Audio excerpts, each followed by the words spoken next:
Обвинителството им го преквалификува делото од обид за убиство во насилство. Тие го признаа, судот ги казни. 3 години затвор доби Стојан Павлевски и 1 година и 2 месеци Цејо Ѓорѓиевски.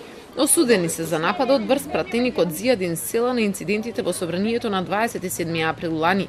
Бидејќи во казната им се пресметува и времето кое го поминаа во притвор, им се скратува времето кое ќе треба сега да го одлежат в затвор. Од судот сепак излегува разочарани. Не очекував ваква казна и не знам што да ви кажам. Ќе се жалите ли? Да, обавезно.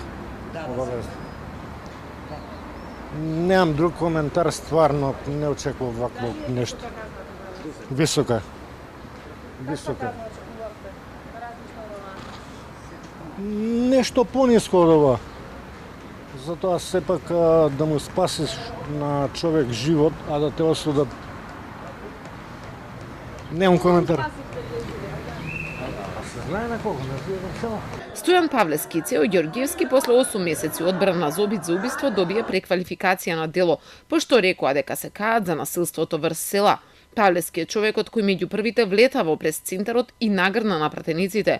Потоа со Ѓорѓиевски фрлале предмети кон пратениците и извршиле насилство во прес-центарот, беше обелоденето во текот на судењето. Ветија дека агресијата никогаш повеќе нема да ја повторат. Олеснителна околност беше што до крвавиот четврток не сториле кривично дело, имаат лоша финансиска состојба и влошено здравје. Инаку обвинителството се откажа од гонење на Сашо Сенков. Сега уште се думина обвинети продолжуваат до крај на процесот за обид за убиство на пратеникот Зијадин Села.